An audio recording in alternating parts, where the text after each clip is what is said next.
আসসালামু আলাইকুম ওয়া রাহমাতুল্লাহি ওয়া বারাকাতুহু। আজকে একটা বই পড়ছিলাম, জবাব। এটার একটা চ্যাপ্টার পড়ছিলাম। চ্যাপ্টারটার নাম হচ্ছে নারী স্বাধীনতা নাকি দাসত্ব। চ্যাপ্টারটার নাম থেকে আমরা বুঝতে পারতেছি যে এটা নারীবাদী বা নারীবাদ নিয়ে একটা অধ্যায়। তো অধ্যায়টার নাম হচ্ছে নারী স্বাধীনতা নাকি দাসত্ব, অর্থাৎ আহ, বাংলাদেশে বা সারা পৃথিবীতে নারীবাদের যে স্লোগান এগুলো আছে এবং নারীবাদ নিয়ে যত কথা হয়, এগুলো আসলে কোন দিকে নিয়ে যায়। একটা আলটিমেট কনসেপ্ট হচ্ছে নারী পুরুষ সমান এবং নারীর মর্যাদা সমাজ, পুরুষ, দেশ, জাতি, ধর্ম, বর্ণ নির্বিশেষে সবকিছু তারা যার যার জায়গা থেকে নারীদের সম্মান বা নারীদের অবস্থান তারা পিছিয়ে রেখেছে। এগুলা হচ্ছে নারীবাদীদের কিছু কমন কথা। আচ্ছা, তো এই অধ্যায়টার মধ্যে আহ, উনি কি বলছে সেটা যাওয়ার আগে আমি একটা গল্প বলি আপনাদের। আমি নিজ থেকে একটা গল্প বলছি। ধরেন কোনো একটা সমাজে ১০০ জন মানুষ আছে। তো ১০০ জনের মধ্যে ৫০ জন হচ্ছে নারী, ৫০ জন হচ্ছে পুরুষ। এই ৫০ জন পুরুষের মধ্যে একজন ব্যক্তি আছে যার নাম হচ্ছে করিম। তো করিম আবার বাকি ৪৯ জন পুরুষ থেকে একটু আলাদা। এই সমাজ বিশ্বাস করে যে নারী পুরুষ কখনো সমান হতে পারে না, কারণ পুরুষের শক্তি বেশি নারীর তুলনায়। আবার আহ, নারীরা এমন কিছু জায়গায় এগিয়ে আছে যেটা আবার পুরুষ থেকে অনেক বেশি। যেমন সন্তান প্রতিপালন, একটা একটা মা তার সন্তানকে যতটুকু বুঝে একটা বাবা কখনই বুঝে না। ওই এটার ব্যাখ্যা দিতে গেলে আবার অনেক সায়েন্স টানতে হবে। বাংলা জনগণ তো আবার সায়েন্স ছাড়া কিছু বুঝে না, বিজ্ঞান ছাড়া কিছু বুঝে না। তো অক্সিটোসিন নামক একটা হরমোন আছে, মূলত এটাকে কেন্দ্র করেই মা সন্তানের প্রতি ভালোবাসা। আচ্ছা, এটা আপাতত সাইডে রাখি। তো একটা মা যতটুকু তার সন্তানকে বুঝে ছোট থেকে, সে চিৎকার যে দেয়, বাচ্চাটা যে চিৎকার দিচ্ছে, সে চিৎকারের আওয়াজ শুনে মা বুঝতে পারে এটা কিসের চিৎকার। তো এতটা ক্লোজ তো একটা পুরুষ হতে পারে না, কখনই হতে পারে না। তো কিছু জায়গায় পুরুষ অনেক উপরে, কিছু জায়গায় নারী অনেক উপরে। তো এই সমাজের বিশ্বাসটা এরকমই। কিন্তু ওই যে একজন পুরুষ, নাম হচ্ছে করিম, সে আবার তাদের থেকে একটু আলাদা চিন্তা চেতনার মানুষ। সে ভাবে নারী পুরুষ কেন সমান হতে পারবে না, নারী পুরুষ সমান। এখন সে এই কথাটা ২-৪ জনকে গিয়ে বলে বেড়েছে, শোনো নারী পুরুষ সমান। তো তার কেউ তেমন পাত্তা দেয় নাই, তার কথা কেউ ধরেও নাই, তারে কেউ গণেও নাই। এখন তাকে তো কেউ পাত্তা দিচ্ছে না, তার তো ক্ষমতা উসুল হচ্ছে না। সে ইনডিরেক্টলি একটা ক্ষমতা চায়। সে চায় তার কথা বলা কেউ শুনুক, তার কথা বলা কেউ মেনে চলুক। সে ইনডিরেক্টলি একটা ক্ষমতা চায়, একটা সম্মান চায়, একটা অবস্থান চায় এই সমাজে। তো এখন সে গিয়ে যে ৫০ জন নারী আছে এই সমাজের, তাদের প্রত্যেককে গিয়ে বোঝাইছে, দেখো পুরুষরা তোমাদেরকে কিভাবে দমায় রাখে, তোমাদেরকে বাড়িতে বন্দি করে রাখে, তোমাদেরকে বের হতে দেয় না। আরো অনেক হাবিজাবি। মানে অথচ পুরুষরা দেখো, তারা যে কোনো সময় ইচ্ছা বের হইতে পারে, যে কোনো জায়গায় যেতে পারে। তারা যখন ইচ্ছা ঘর থেকে বের হয়, যখন ইচ্ছা ঘরে ঢুকে। তারা তোমাকে বলে তুমি এটা করবা, তোমাকে এটা করতে হয়। অনেক চিন্তা ভাবনা। তারা প্রয়োজনে তোমাকে শাসন করে, তোমার সন্তানকে শাসন করে। কিন্তু দেখো, তোমরা নারীরা এটা কিছুই করতে পারছো না, তোমাদেরকে করতে দিচ্ছে না। এখন সমাজে তো উঁচু নিচু জাত নির্বিশেষে সব ধরনের মানুষ মিলিত সমাজ। তো ধরেন এখান থেকে ৩০ জন নারী কথাগুলো নিয়ে একটু চিন্তা করছে। তো ৩০ জন নারী একটু একটু বুদ্ধিমান, তাদের আবার একটু বিবেক আছে। তো তারা বিষয়টা এইভাবে ভাবছে, আচ্ছা পুরুষ বাহিরে যায়, তো বাহিরে যায় কেন? পুরুষ বাহিরে যায় এই কারণে, কারণ তারা নারীদের তুলনায় শত শত গুণ কঠিন এবং কষ্টের কাজগুলা করতে যায়। আমি বাড়িতে যে কাজগুলা করি এর থেকে বহু গুণ কষ্টের কাজগুলা আমার হাজবেন্ড, আমার বাবা, আমার ভাই বাহিরে করতে যায়।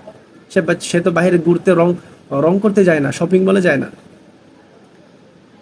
ঠিক আছে না? আবার সে যখন ইচ্ছা যেখানে যেতে পারে, হ্যাঁ যেতে পারে, কারণ হচ্ছে সে আমার থেকে অনেক শক্তিশালী। যদি কোনো জায়গায় সে হঠাৎ করে যায় আর যদি কোনো বিপদে পড়ে, খুব স্বাভাবিকভাবেই বলা যায় একটা নারী বিপদে পড়লে যত তাড়াতাড়ি উদ্ধার হতে পারবে একটা পুরুষ, তার থেকে অনেক আগেই উদ্ধার হয়ে যাবে।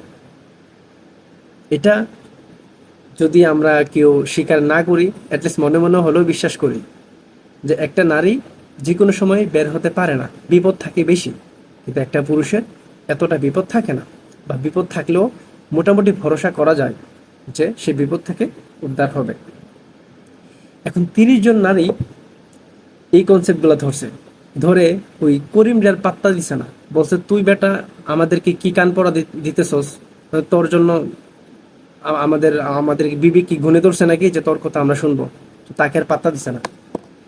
এখন তো করিম তো জলে পড়ে ছায়, এখন তো করিম তো এটাতে হইতেছে না।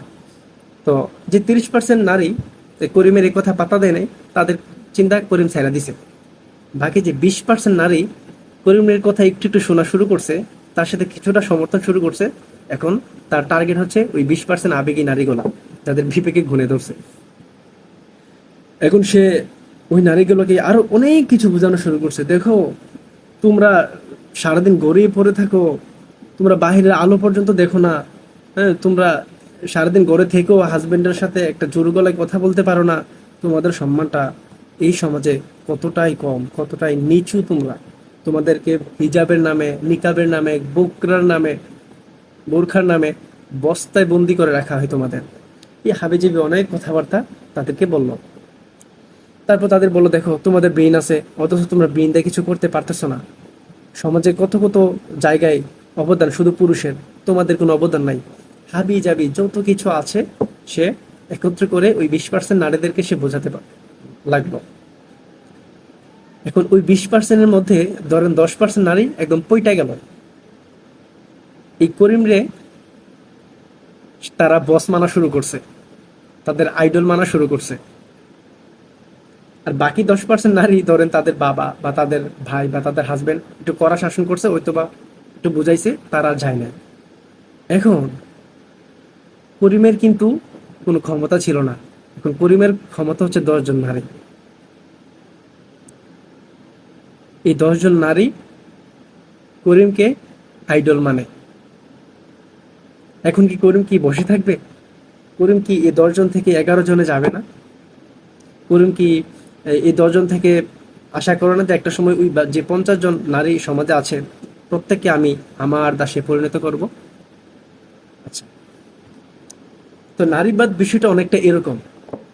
আমরা যদি সিরাত দেখি, আমরা যদি রাসূল সাল্লাল্লাহু আলাইহি ওয়াসাল্লামের জন্মগ্রহণের পূর্বের ইতিহাসগুলো একটু পড়ি, কি পরিমাণ বর্বর যুগ ছিল তখন, নারীদের প্রতি কি পরিমাণ অত্যাচার, কি পরিমাণ জুলুম, কি পরিমাণ অসম্মান। পারস্য সাম্রাজ্যে, পাক ভারতে, পারস্য সাম্রাজ্যে, সৌদি আরবের কথা তো বা আল আরবের কথা তো মোটামুটি সবাই জানে, মিশরে, তুরস্কে এবং ইউরোপেও এই নারীকে নিয়ে যে কত অবহেলা, কত জুলুম, কত নির্যাতন, কত অসম্মান এই নারীর উপর দিয়ে করে গেছে পুরুষ, এগুলা কিন্তু ইতিহাসগুলা পড়লে মোটামুটি বোঝা যায়। আপনাদেরকে আমি একটা বই পড়া রেকমেন্ড করি। এটার নাম হচ্ছে নবিয়া রহমত। এটা একটা সিরাত। এটার মধ্যে প্রথম বিস্তর আলোচনা করা হয়েছে যে রাসূল সাল্লাল্লাহু আলাইহি সাল্লাম কেন আল আরবের মতো জায়গাতেই রাসূল সাল্লাম জন্মগ্রহণ করছেন, কেন অন্য কোনো জায়গায় না।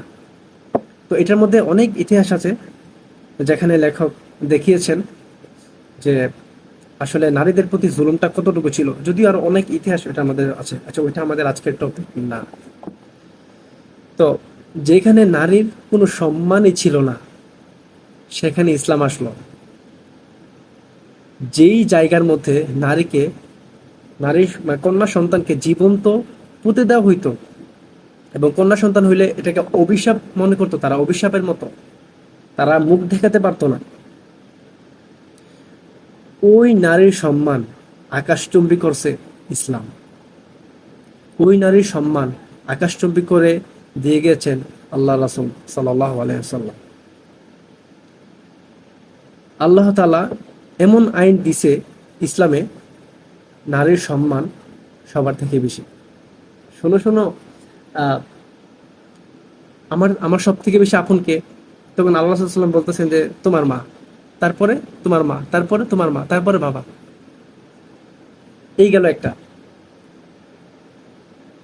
আরেকটা হচ্ছে এরকম যে মায়ের পায়ের নিচে সন্তানের জান্নাত, এই এই এই বিষয়গুলো একটু কমন, মায়ের বিষয়গুলো একটু কমন।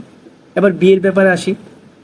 একটা পুরুষ যখন বিয়ে করে, দেখেন ইসলাম আয়েশা কি করছে, পৃথিবীতে কোন আইন আছে যে একটা নারীকে বিয়ে করলে তাকে মোহর দিতে হবে, তাকে সম্মানে দিতে হবে, দিয়ে তুমি তাকে তোমার করতে পারবা, এর আগে পারবা না।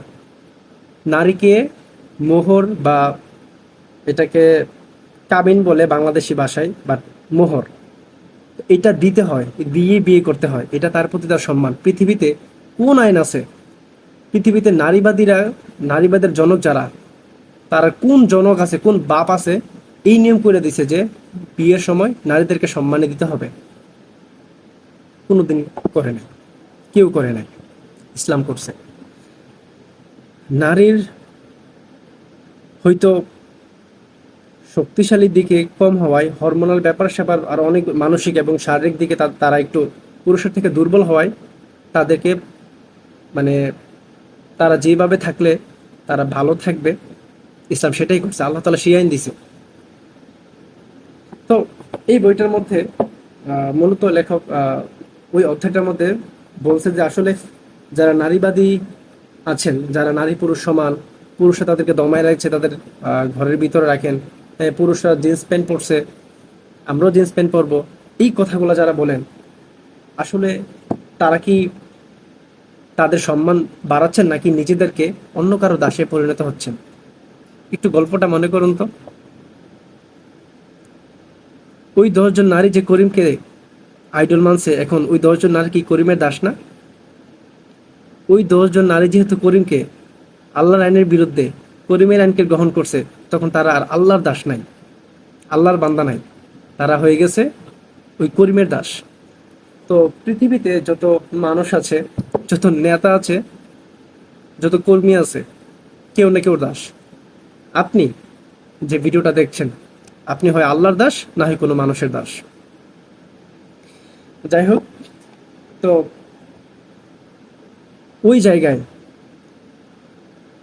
যেই জায়গার মধ্যে নারীকে জীবন্ত কবর দেওয়া হইতো, ওই জায়গায় এমন হাদিস আসছে যে একবার আম্মাজান খাদিজা রাদিয়াল্লাহু তাআলা আনহা একবার খাবার নিয়ে রাসূল সাল্লামের কাছে গেলেন। উনি পাহাড়ে তখন ইয়াতে ছিলেন, আল্লাহর ইবাদতে মগ্ন ছিলেন, আমার যতটুকু মনে হয় হাদিসটা এরকমই। তো জিবরাইল আলাইহিস সালাম আল্লাহ রাসূল সাল্লাল্লাহু আলাইহি ওয়াসাল্লাম বলতেছে যে, আল্লাহ রাসূল বলতেছে যে ওই যে দেখেন যে ওই যে আপনার স্ত্রী খাদিজা আসতেছে রাদিয়াল্লাহু তাআলা আনহা, তো তাকে আসলে বলবেন যে আল্লাহ ওনাকে সালাম দিয়েছেন, জিবরাইল ওনাকে সালাম দিয়েছেন। সুবহানাল্লাহ। পৃথিবীতে কোনো পুরুষকে আল্লাহ সালাম দিয়েছেন কিনা এমন হাদিস আজ পর্যন্ত আমি পড়ি নাই, আর আছে কিনা তাও জানি না, আমার জানা মতে নাই। তো যেখানে নারীদের কোনো সম্মানই ছিল না, সেখানে আল্লাহ তাআলা একজন নারীকে সালাম দিয়েছেন। আপনি জিনিসটা একটু গভীরভাবে চিন্তা করেন। সো ওই ইসলামকে প্রশ্নবিদ্ধ করে এই বাঙ্গু নারীবাদীরা, তারা মনে করে হুজুরা তাদের ঘরে আটকে রাখছে, তাদের কোনো কাজ করতে দেয় না, তাদেরকে বের হইতে দেয় না। আল্লাহ তাআলা পুরুষকে দিয়েছেন কর্তৃত্ব, দিয়েছেন দায়িত্ব। আপনি দেখবেন যে একটা রাজকন্যা, রাজার মেয়ে যখন বের হয়, তার চারপাশে সেনাপতি থাকে। বাংলাদেশের প্রেসিডেন্টের দিকে তাকান, প্রেসিডেন্টের সন্তানের দিকে তাকান, সে একা বের হয় না, তার পাশে সিকিউরিটি গার্ড থাকে। এখন আপনি যদি বলেন বাহ, প্রধানমন্ত্রীর মেয়ে, কিন্তু সিকিউরিটি গার্ড তো তার সম্মানকে আটকে রাখছে, তাকে উম, একা বের হতে দিচ্ছে না, তার অধিকার দমায় রাখছে, তাহলে তো হবে না। তখন তো বলেন ঠিকই যে এটা তো তার সম্মান, কারণ সিকিউরিটি গার্ডের দায়িত্ব তাকে প্রোটেক্ট করা। তো ভাই, আল্লাহ তাআলা নারীদের উপর পুরুষের কর্তৃত্ব দিয়েছেন, দায়িত্ব দিয়েছেন। নারী একা বের হবে না, আমার মাকে আমি একা বের হতে দিব না, আমার বাবা যাবে, আমি যাব। কারণ আমি ভয় পাই যে আমার মা, আমার বোন বা যারা আছে, স্ত্রী লোক যারা আছে, তাকে আমি একা কেন দিব? আমি ভয় পাই, আমি তাকে একা দিব না, তাকে আমি একা বিপদে ছাড়বো না। তো আল্লাহ তাআলা কি আইন দিছে? আল্লাহ তাআলা দিছে তারা বের হবে না, তারা বের হতে হলে তাদের সাথে পুরুষ দরকার। তো এটা আমার দায়িত্ব। আমি সারাদিন বাহিরে কষ্ট করবো, একজন পুরুষ কষ্ট করবে, করে তার মাকে খাওয়াবে, তার স্ত্রীকে খাওয়াবে, তার বোনকে খাওয়াবে, তাদের ভরণ পোষণের দায়িত্ব নেবে। তো ভাই, এটা তো তাদের সম্মান। আমরা হচ্ছে সিকিউরিটি গার্ডের মতো, আমরা তাদের দায়িত্ব নিয়েছি, বুঝছেন এবার? তো হ্যাঁ, নারীরা যে কিছু করে না বিষয়টা তা না, বরং নারীরা যা করে তা একটা পুরুষও করতে পারে না অনেক জায়গায়। বল, প্রত্যেকের সম্মান প্রত্যেকের জায়গায় ইসলাম দিয়েছেন। নারী পুরুষ কখনো সমান হতে পারে না। কোনো কোনো জায়গায় নারী উপরে, কোনো কোনো জায়গায় পুরুষ উপরে। তবে নারীদের উপর পুরুষের কর্তৃত্ব দিয়েছেন আল্লাহ, দায়িত্ব দিয়েছেন। তো যেটা বললাম যে হয় আমরা কোনো মানুষের দাস, না হয় আল্লাহর দাস। তো যে নারীগুলা পৃথিবীতে হুট করে তো এই নারীবাদ আসে নাই, কেউ না কেউ তো এটার জনক আছেন, এবং জনক কে আছেন আপনি গুগলে সার্চ দিলে এটা পেয়ে যাবেন। এইগুলার একটা পর্যায়ে শুরু হইতে হইতে ওই নাস্তিক্যবাদ অথবা ওই স্যাটানিজম বা শয়তানের সাথে গিয়ে এটা শেষ হয়। ঠিক আছে, এইগুলো আমি আর আপাতত বাড়াইতেছি না। তো যারা মনে করেন যে আমরা নারী পুরুষ সমান, এই এই কনসেপ্টের কে যারা এগ্রি করেন, তারা তো অলরেডি মানুষের দাস হয়েই গেছেন, কারো না কারো দাস হয়ে গেছেন। তো এই অধ্যায়টার মধ্যে উনি এটাই বুঝাইছেন যে নারীকে যারা স্বাধীনতা বলে, আসলে তারা কি স্বাধীন নাকি তারা দাস? তারা কি স্বাধীনতা অর্জন করছে নাকি দাসত্ব? তো মোটামুটি আমি যা বলছি, এর পরে এই বই থেকে আর কিছু বলার নাই, এটাতেই হয়ে যায়। তারপর বইয়ের দু একটা লাইন আমি শোনাচ্ছি, যেগুলো আমি লাইক দাগ দিয়ে রাখছি, এবং এগুলো আমার কাছে বেশ ভালো লাগছে। এই পৃথিবী এক বস্তা আইডলে ভরা। প্রত্যেকে চায় আমরা যেন তাদের অনুসারী হই, তাদেরকে আপন করে নেই। কিন্তু যখনই আল্লাহকে বাদ দিয়ে অন্য কিছুকে আমাদের জীবনের সফলতা, ব্যর্থতা, সুখ দুঃখ নির্ণয়ের এখতিয়ার দিয়ে দিই, তখন আমরা তার দাসে পরিণত হই। আমাদের জীবনের মূল্য তাকেই ঘিরে বাড়ে কমে। জীবনের সফলতা, ব্যর্থতা সবকিছু তার উপর নির্ভর করে নির্ণয় করা হয়। আমাদের পুরো জীবনটা তার নিয়ন্ত্রণে চলে যায়। এক কথায় বললে, সে অধিপতিতে পরিণত হয় আর আমরা তার দাসী, এবং বন্দী হই তার জেলখানায়। অর্থাৎ ধরেন, ওই যে করিম, সে কি করলো? সে আমাদেরকে বা ওই 10% নারীদেরকে তার অধীনে করলো, তার দাসে পরিণত করলো, এই আর কি। আরেকটা পছন্দের লাইন আমার কাছে এরকম যে, পুরুষরা যদি জিন্স প্যান্ট পরতে পারে, তাহলে তাদেরও তা পড়তে হবে, নারীরা মনে করে, যারা নারীবাদী এগ্রি করে। পুরুষরা যদি আর্মিতে যেতে পারে, তাদেরও আর্মিতে যেতে হবে, তারা এগুলা চায়, কারণ মানদণ্ড, স্ট্যান্ডার্ড। নারীরা এটা বুঝতে পারে না, আল্লাহ তাআলা নারী পুরুষ উভয়কেই স্বতন্ত্রভাবে সম্মানিত করেছেন, স্বতন্ত্রের মাঝেই তাদের সম্মান রেখেছেন, একে অন্যের কার্বন কপি হওয়ার মাঝে নয়। তারপর একটা হাদিস আনছেন যে আমরা তো মানুষের দাসে কোনো না কোনো ভাবে পড়ে যাই। আমরা দেশ কিভাবে চলবে সেটা আল্লাহর আইন দিয়ে বিচার করি না, মানুষের গণতন্ত্র দিয়ে বিচার করি। আমরা বিভিন্ন জায়গায় বিভিন্ন জনের দাস। তো এখানে উনি একটা হাদিস আনছে এরকম যে, তাহলে সমাধান কোথায়?